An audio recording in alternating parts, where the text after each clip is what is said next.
Hello, students. Well, today we're going to be learning about how scientists find the location of an earthquake, like where is it, and the magnitude or how strong it is. And we're going to be using a packet. So you should have a packet, and the front page looks something like this if you would grab that out. And then you're also going to need a ruler and a safety compass. That's the blue or orange compasses that you'll probably need to share between you and a partner for this. So grab those tools and we're going to go ahead and get started. So if a scientist wants to know where is an earthquake at, right? It's not very often that they're just sitting right on top of it and can go, oh, the earthquake just happened right here. Usually that is recorded at some recording station that's some distance, usually hundreds of kilometers away from the actual epicenter of the earthquake. So they're going to be using a term called the SP interval. Now, remember, when an earthquake happens, it's going to send out a lot of different kind of seismic waves. And the two kinds that we talked about, the body waves, those are called P waves and S waves, primary waves and secondary waves. And if you'll remember, which one travels faster? Our P waves do, right? They always hit a recording station first. And then, of course, our secondary waves hit that station sometime after the P waves have already hit that recording station.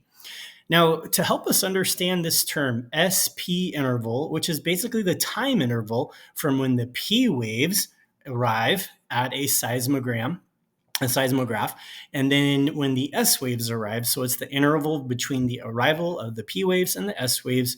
In order to help us understand that, I want to do a quick analogy. And so we're going to come here and we're going to think about two racers. All right. So we have the starting line of our race right here. And along the race, we're going to have a couple of timers. And so I'm going to have a timer here and a timer here. And this is the start of our race.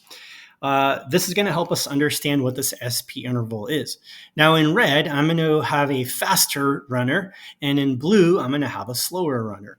So the timer up here and here, those timers are going to start their stopwatch when the fast runner gets to them, and then stop their stopwatch when the slow runner gets to them. So it's going to look something like this.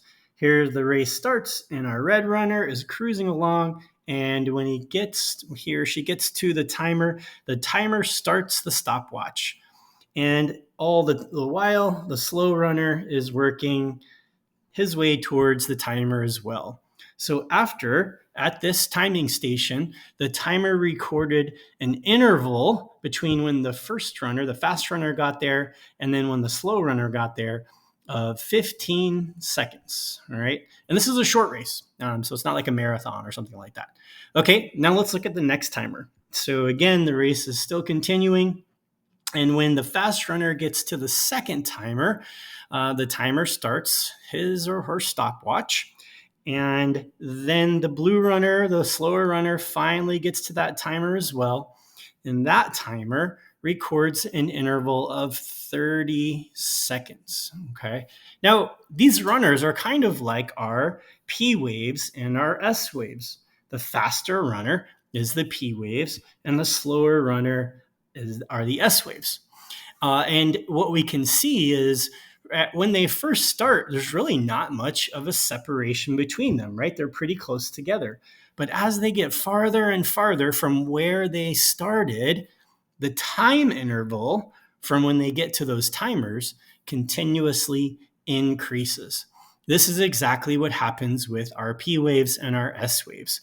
The farther away a recording station, that's like our race timers, the farther away a recording station is from the start of the earthquake, the start would be here, the epicenter, the farther the timer is away from the epicenter, the bigger the SP interval. All right.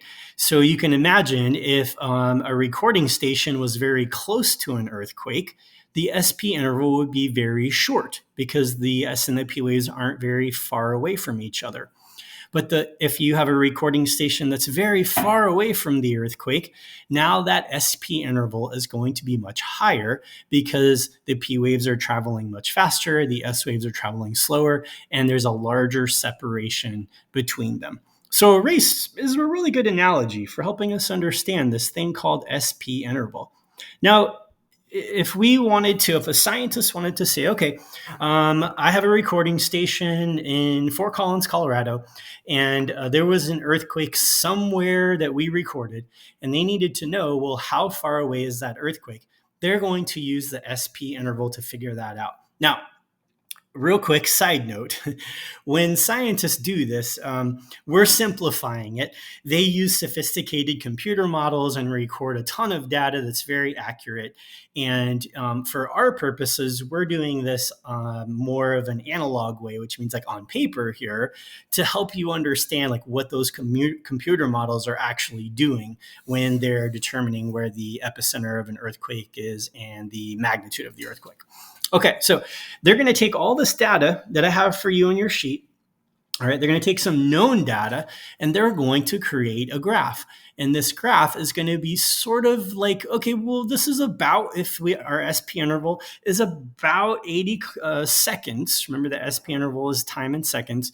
Then the distance from the earthquake epicenter is going to be somewhere around 780, 790 kilometers, right? So they can use known data to create a graph and then use that graph to predict how far away is the epicenter from the recording station. Be careful on this because it's easy to get mixed up. Are we talking about where the earthquake actually happened, the epicenter, where the race started, or are we talking about where the recording station is? So we're always trying to find, based on the recording station and the SP interval at that recording station, how far away is the epicenter? Okay, now you will see all this data and it says you should make a graph, right? We're going to make a graph. I'm going to save you a little time on that. And for a little bit better accuracy, I have already created a graph for you. And so if you go on Google Classroom, you will see this data already plotted. This was completed using a spreadsheet program, just like when we did our car lab. And you'll notice that I created a scatter plot with a line of best fit here because I have all these data points, right? It's not necessarily, they're not all right on the line. So there's some variation in this, but we get a nice trend line that shows as the SP interval here, as it increases, right? The distance from the epicenter of the earthquake is increasing. So let's see, how do we use this chart? How would a scientist use this chart if they were trying to find out how far the earthquake is? There's a couple of steps to this, but first we have to understand how to use the chart. And I'll tell you, on tests and quizzes, you will get a chart like this and you will need to be able to answer questions about it. So again, we have our SP interval over here, and that's in seconds, and our distance in kilometers on the x-axis. And so to use this, a scientist might go, okay, I was at the recording station and my seismogram gave me an SP interval, all right, the time between the arrival of the P waves and the S waves, the time between that was 30 seconds, right? We're going to come over here and say, all right, it was 30 seconds. Now what I can do, forgive me, I'm doing this with a pencil or stylus. It's not very accurate. I'm going to come across till I hit the blue line. Okay, and then I'm going to drop down here and see how far is that distance wise. It's always important to note, like, what are your different segments or your increments here on your graph. And we can see this goes from 200 to 300, and there's 5 lines in between. And so each one of those lines is 20 kilometers. So if we're about right here, that is probably about 295 95 kilometers. Okay. Let's do one more. Let's say that same earthquake that one scientist detected at a recording station, another scientist detected that same earthquake, but the SP interval that they timed was 58 seconds, let's say. So that's about right in here. All right. Again, the scientist wants to know, how far away is my recording station from the epicenter or the start of the earthquake? So we're going to come across, and this is where your ruler comes in handy. It's handy to have the ruler for this to kind of come across. And where we hit the blue line, let's go down. And it looks like we're about, I'm off a little bit there, we're about 520, 40, 60, 80, maybe 590 kilometers if the SP interval was, what did I say, about 58 seconds. Okay. And now, again, this is an average. It's a line of best fit, so it's not going to be 100% accurate, but it's going to get us pretty close to the location. So the next part of this is like, how do we use this data to actually find the location? We can know, all right, well, if I have information about from some recording stations, I know how far the earthquake is, but how do we actually find the location? To do that, first we have to figure out how to find the SP interval from a seismograph. So we're going to do that next. So in order to find the SP interval, we need to understand the anatomy, or like how a seismogram works. Sorry, the seismogram is the printout or the reading, and the seismograph is the actual machine that's doing the work. So in order to look, here's an example. You have this in your packet, so take a look at it. Okay, and this is a seismogram. You can see what's going on here is we kind of have a baseline of the wave here. And this is where we would see the time that the recording happened. And it may not be start at 0 and go up in nice increments. It could just be a timestamp. And then the scientist has to figure out like how long was it between the two types of waves. And so over here, we'll talk about this axis in just a minute. But what's going to happen is this recording station is constantly recording any seismic activity. And when P waves, right, the primary waves hit here, we can see that that's at time 0. So that's like the timer in the race starting his stopwatch, right? And so this first group of waves that are typically smaller are the primary waves. And you can see they kind of start to taper off a little bit right here as the main group hits, and then they start to taper off. And then sometime after that, so here's when the P waves arrived right here, and then the S waves arrive. And this is really what we're looking for, is when did those S waves arrive? So we're going to kind of draw a line down here and see that the time interval between the arrival of the P waves and the S waves, that's the SP interval, for this is about 38 seconds, okay? You can see it's about 38 seconds. And I may be off by a second or so, but you want to be very careful when you're looking at this and make sure you get as accurate as possible, because we're going to use that information to find other information to then find the location of the earthquake. So we can take that now. If the SP interval at this recording station was 38 seconds, now we can come up to our chart, okay, and go, all right, here is my SP interval graph that Mr. Danahauer made for me, and 38 seconds is about right here. We're going to come across, if my pen would draw, till we hit the blue line, come down, and we can see that this is at about 320, 40, 60, 80, 380 kilometers, right? So we know that it's not writing very well, sorry. We know that recording station is about 380 kilometers from the epicenter of the earthquake. Now, to practice this, I want you to go to your seismograph. So this is a kind of a real life scenario. And in your packet, you should have 3 seismograms that look like this. And so these are from 3 different recording stations. And all of these recording stations recorded waves from one earthquake. And our goal is to use these 3 seismograms to figure out where, seismographs, jeez, I keep messing that up, to figure out what the location of the earthquake is, okay? So we have one in Las Vegas, one in Phoenix, and one in Fresno. let's come to our data table where we're going to record this information. And since my pen's not writing very well, I'm going to abbreviate these. So the first station that we're looking at is Las Vegas.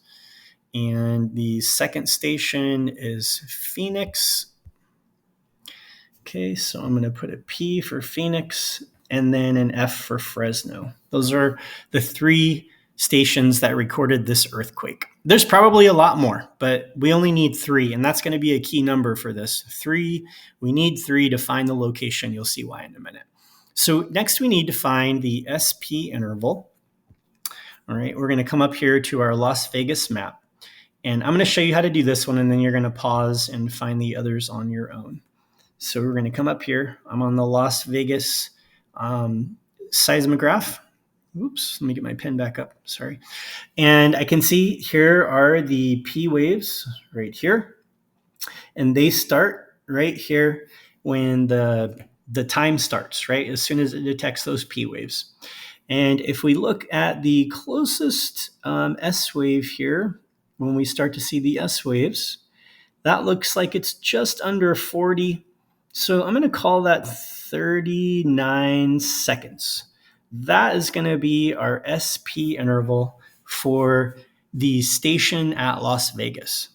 So let's go write that over here. Station at Las Vegas was 39 seconds. Now let's use that information to find the distance. We need to come up to our graph and we need to look for at 39 seconds, what is the whoops, I didn't find my chart here. 39 seconds. And I think we actually already did that one because that was our example one. So again, I'll just show you one more time. Well, no, we did 30. We had a smaller amount. So 39 is right under 40. So I'm just going to use that 40 line and come across and just go just a little bit below it and then drop down. Okay. And it looks like I'm at about 390 kilometers. All right, 390. So now let's go ahead and go back to our data table and write that in because we're going to use this later. Okay, here's our data table.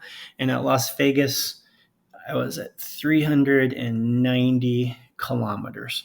So because the SP interval was 39 seconds, we use the chart to determine that the distance that Las Vegas is from the earthquake is 390 kilometers. Now, this is a little tricky because all we know is how far Las Vegas is from the epicenter. We don't know what direction it's in. That's why we need three recording stations to do what's called triangulation. We'll get to that in a minute, but we're going to do this for Phoenix and Fresno as well. So I'd like you to pause for a second. If you would pause the video for a second, and I want you to look at the seismographs for these other two recording stations and find the SP interval and write those in your chart here and here, and then use that to pull up the graph on Google Classroom and use that to find the distance from these places to the epicenter of the earthquake. Okay, your data should look something like this if you did it correctly. Take note, it is important, again, that you know how to read the graph and get the numbers from that. If your numbers are a little bit different, that's okay. They don't have to be exact. But for example, for Phoenix, if you got 550 instead of like 590 or 600, that's a pretty big difference. So you're within 10 or 15 kilometers, then you'll still get a good answer on this. All right, now we need to do what's called triangulation. If I know how far the earthquake is, if you think about that, if I know that something happened 400 kilometers away from the recording station, but I don't know what distance it was from, I could draw a circle like representing that distance around that location, and that would represent that the earthquake is somewhere on that line, right? And if I have two locations that I've recorded something, that helps me narrow it down even closer. And with three, I can pinpoint a location. So let's see how we do that. We're going to need to bring this data over to our map, all right? So we're going to have the Las Vegas is 390. Our Phoenix is 595, and our Fresno is 350. I'm just bringing that over to my paper here so I have quick access to it. So now I want you guys to go and find this map right here. All right. This is how we're going to determine the location of the epicenter of the earthquake. And you can see I have a tool here. I have a map of California because we know that the earthquake happened somewhere in California. And I have this safety compass. So I want to show you how to use this really quick. This seems to be difficult for some students. So I'm going to show you with Las Vegas. All this is a way to draw circles. That's the only point of this. So I know Las Vegas, the earthquake was somewhere 390 kilometers in a radius around Las Vegas. So I'm going to first find that location, which is here. So here's Las Vegas. And I'm going to find out how far on my scale. This is my scale down here, and scales are very important. Hopefully you know how to use them. This is a scaled map, meaning that the distance here is equivalent to the distance in real miles. So if I want to find 390, kilometers, this has miles and kilometers, I'm going to look at my scale, and you can see the bottom numbers are kilometers. And this is 100, 200, 300, 400. So 390, I'm estimating, is going to be about right there. Now I'm going to take my compass, and I'm going to put the little brass middle here. I'm going to put that at 0. Okay, and I'm going to hold that, and I'm going to find a notch on my compass here that matches up with that 390. And again, it doesn't have to be perfect, but I can see that this hole right here would give me a distance from the center at 0 to 390. So I'm going to use that particular hole. So now I'm going to keep my pencil in that hole, and I'm going to put my center on Las Vegas. And now I can draw a circle around Las Vegas. And my camera is getting in the way, so I'm probably going to have to move it here. Well, we'll just go with that. Let me focus. All right. So again, I put my center of my compass at 0 miles, right, or 0 kilometers, and then I drew my circle all the way around Las Vegas. So now this circle represents a distance of 390 kilometers from Las Vegas. The earthquake is somewhere on that circle. Now I want you to do the same thing with the distances for Phoenix and Fresno. Okay, Phoenix is right here, and Fresno is right here. So you're going to be drawing a circle around both of those, but they're going to be different sizes. Now, one thing to consider is that our scale only goes up to 400 kilometers. So how are we going to put down 595? Well, that's really easy. Take your ruler or even a piece of paper. You don't even need a ruler, and extend out your scale here. So I'm going to go ahead and add on to this, just drawing a straight line. Okay. So I'll add on to that and find something to measure out. Okay. I'm going to just use my compass edge here and see that that distance right there is about 200 kilometers. And that's right by the E in San Diego. So right there, that's about 600. It's a scale, so just like a ruler, I could make it longer if I wanted to. I need to go to 595, which is pretty much at 600. So now I can use that distance for Phoenix and find a dot that works for that particular distance. Okay, so take a minute, and what you're doing right now is called triangulation, because you're going to narrow it down to one spot. Here's what you're looking for when you're done. Where do all 3 circles come together? Keep in mind, they may not perfectly intersect with each other, but you're looking for the spot where they all come really close or overlap each other, all 3 of them. And you should be able to identify the city that the earthquake happened in based on that information. All right, take a second to do that. We'll pause the video and give you about 5 minutes to find that epicenter.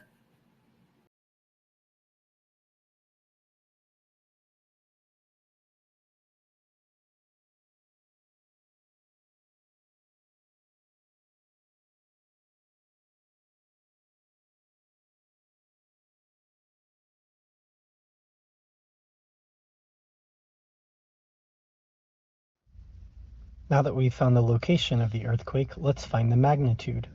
Go back to your Las Vegas seismogram, and you'll see on the right-hand side, there's a scale in millimeters. This is the amplitude of the wave. You might remember us talking about the amplitude of waves as basically how far they are, the crest or the trough from the baseline. So we're going to find the highest wave on the graph, and it doesn't matter if you go the highest above the baseline or below the baseline, either one is fine. But I've circled on here the highest S wave that I can find, the one that goes the highest, has the highest amplitude. And then I went over to the right-hand side and saw that that's just under 250. So the amplitude of these waves when they hit the recording station was 250 millimeters. Now I want you to go record that in your chart, and we're going to use that information and the distance that Las Vegas is from the earthquake to find the magnitude of the earthquake.